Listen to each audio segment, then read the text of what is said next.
tell me, what things, well, we talked about the spiritual aspect. We talked about, the routines that you had to place for yourself. How about, what do you envision after this journey with Speak? Well, not after so much, but as a result of being in this journey. How do you envision maybe your short term, maybe the next 3 years? Peace and balance. Peace and balance. I really have, I'm so grateful for you. Yes. This is our therapy cat. His name is Meathead. You're hired, sweetie. Yes, he's hired. Peace and balance. I've been taking it a moment at a time. Mm-hmm. And I think I want what everyone else wants. Like, not the white picket fence, but the idea around it. Being able to step out and really smell the air and really be in the moment. Mm-hmm. Instead of being in my head so much and worrying about things that I can't change. Learning and having learned how to control my controllables. Because your girl be trying to be... I think I got 8 hands. Yeah. Okay? I'm giving Ursula vibes. No. I really want peace and balance, and I really want tranquility and alignment, and I think that really comes from actively participating in communication about what I'm going through and understanding that I am not the only one. Right. I want to be in a space in which my work aligns with my mental, and even if it's not, it supports it, right? I want to be in a conducive space to positive mental health, and I want to create that for others. Yes. At this point in time, I'm looking to go back to school starting this next month. I'm also still working many, many jobs, but looking to have peace and balance, right? Yeah. Not working 80 some odd hours. Right. But making so that if I am working, I'm working on me. Because I am, and I know that many of us are givers. Right. And we don't expect to get any of that back in return. But what we need to be looking at is how we can deposit into that bank and invest in ourselves so that it's continually being spent in, like we're able to just take from you, understand? Right. If I could ask for anything else, I ask for peace and balance. Yeah, because the glass is going to stay full if you're continuously pouring in it.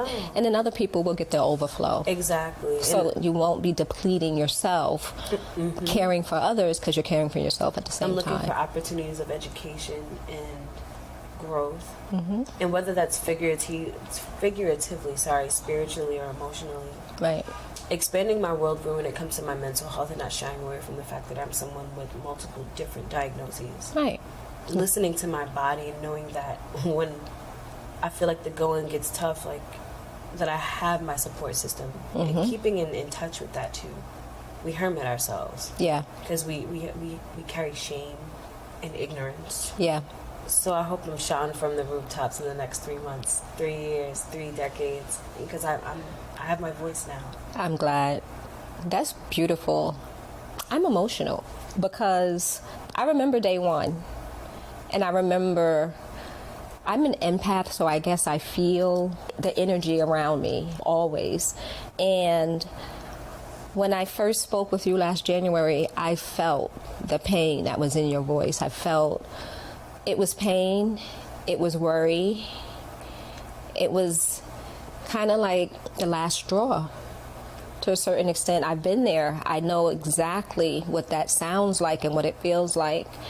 And I know we never forget that moment, which is why we keep moving forward the way you do. But it's so wonderful to see you on the other side of that pain, on the other side of that place where you were seeking, and we're still seeking, but seeking in a different way now. Seeking with purpose. That's my hashtag for 2023, purpose. It makes a lot of sense. I'm just grateful that, you're able to be so transparent and so communicative about your experience, because I'm not one who speak is kind of ironic for me, because I'm a quiet person. I'd rather write. Yeah. I'd rather not speak, but I had to learn how to speak in this last 11-year journey of my own to find my voice in order to help people find their voices. As a speaker now, because you're officially a speaker, you were in the 90-day intensive, which obviously was not 90 days. It was as long as we need to be together. Yeah. And that's part of the Part of it, program. yeah. I don't think there's an end, Yeah. quote unquote. Like, we will have a date where we say, okay, you're graduated, you're a speaker, and that's great, but I'm creating a community. We're creating a community. I know for a fact that you are an asset to this community. What you don't know is Khadijah's been doing some of our healing sessions that we've been working with in a couple of, actually we had one location, which was a faith-based organization, a church. We're actually going to be doing more sessions coming up in the near future, so you'll get to see Deej on a regular basis. Yeah. Anything else you want to share about your journey with Speak? Anything that you're looking forward to that hasn't happened yet? Tomorrow. I love it. Right? I love it. Exactly. That's tomorrow. The most basic thing. Tomorrow. Yeah. In terms of Speak, I think that if there's anyone out here who has played this time and time again because you're looking to have that internal conversation or external conversation, understand that there's a validation that you're seeking that may only be able to come from you. But there's a community outside of that is willing not to judge. You can talk about it. I've told Rachel some of the weirdest things. I just be like, hey, Rachel, this happened. She's like, you know what? Cool. Yeah, I got a theory on that too. And it's really just understanding that there's a bunch of people out there just waiting to gather and be heard. And something that might come from the depths of your mind and the depths of your heart may really actually save somebody else. Mm-hmm. Rachel didn't have to tell me about her story. She didn't have to start Speak.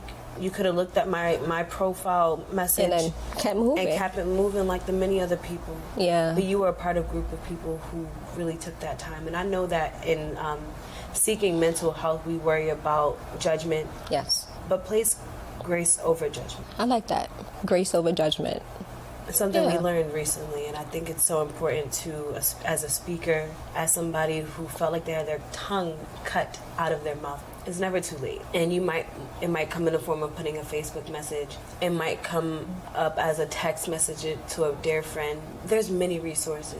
Come to Speak. Reach out to Rachel. You'll probably see me. I'm sure that where there's a will, there's a way. And if you don't have it, we have it for you. Yeah. You deserve to be here. Definitely. That's the journey with Speak, letting everyone know, whoever is going through challenges. I may not be the person for you. I may be able to be in that gap and get you to the person who you need to get to. Maybe get you comfortable with the idea. Maybe help come up with other habits or other routines that are healthy. Sometimes it might not be therapy because not everyone needs a therapist, right. But maybe it's, we need to do a wellness session. You need to do yoga a different way. Maybe we go to the rage room together because that's something I'm about to do. Yes. Doing things differently that allow us to just still be yourself, be okay in your body. Because it's our bodies that are experiencing all of the things that your body keeps to score. So when you're triggered and you feel anxious and your stomach's going through the changes and your brain, like the other day I had a moment and it was a transparent moment, but I tried to talk about something, and that's where the topic emotional numbing came from, where it just threw me for a loop and my ears clogged up and my stomach started hurting, and I had to realize in that moment this was not for me. Stop, assess myself, and do something different, or approach it a different way. But that's the technique I had to learn. Mm-hmm. It's not that I automatically knew what to do, but I recognized the feeling and said, okay, the last time this happened, what did I do? I probably ate ice cream and went to sleep. Mm-hmm. This time I can't do that. So what can I do different? I called a friend.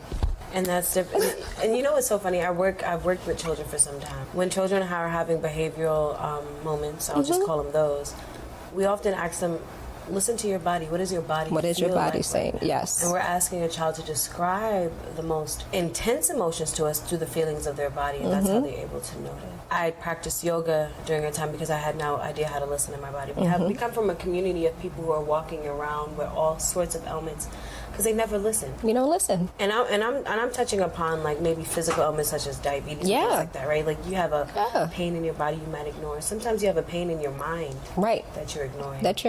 Pain in your body chemistry, your heart, your soul, everything. And you just need to stop and listen. I had to learn to sit and breathe. Mm-hmm. And if I know y'all noticed, I can talk for a really long time. That's a good thing, though. But I also was in that momentum for myself, not just verbally, but mentally. And I had to learn how to take a deep breath. And I'm still learning. We're still learning. We're not saying that, once you decide to do something different, that it's going to be perfect every day. That is not the case. I was told by a very good friend, and it wasn't until I heard this that things change, that, there's going to be work every day. Some days are going to be harder than others, but you will have to work. And I don't think any of my other therapists had told me that. I thought, eventually I would be okay. Yeah, like one time. I've been going through this so long. Okay, so now I know I'm fine now. But no, that was not the case, because life keeps happening. Triggers are out there. Things are not always going to be the way that you want them to be, but still, I know I have the resources and the capabilities now to work through any of the things that come my way. And I didn't know I could do that before. Oh, I had no clue. You were telling me, you were like, do such and such, and I was like, I don't think she understands. Yeah, it was like, what happened? But then what are you talking about? I was like, okay, I'm going to try it. And it was little by little. Mm-hmm. In October, I had to make a 30, 60, 90 for myself. Yes. Yeah. I had to break it down, y'all. I'm that kind of person. Some of us aren't. Some of us don't need to see it on paper. Yeah. I think if you speak it aloud, you make it tangible. Yes. You make the goal tangible. And somebody else is going to help you manifest that, because they're speaking that into you. I believe, of course, that's part of where I believe, but I think that the tongue is mighty, and iron sharpens iron. And in order to build, you really have to set yourself in a space in which you can really grow and understand that, just like I learned with working with kids, you can plant a seed, but you may not see the flowers until next spring. Right. Absolutely. It's not necessarily for you in this moment. Yeah. It's for the future. Yeah. And that's a beautiful thing. I love, you said, the power of the tongue. That's what speak is. It's putting power in your words. It's putting power in that voice to... I remember I used to say I had like a stopper in my throat when I get really, when I get really overwhelmed and depressed and, too much is going on, I can't speak. And I realized that there's a lot of power in my voice and I need to use it. Yeah. But that's something that it took a journey. It took a little while getting there. Yeah. Mia definitely agrees. Yes, you agree with us? Yeah. Exactly. Yeah. He's going to be our co-host every time we're here now because, this is what we need.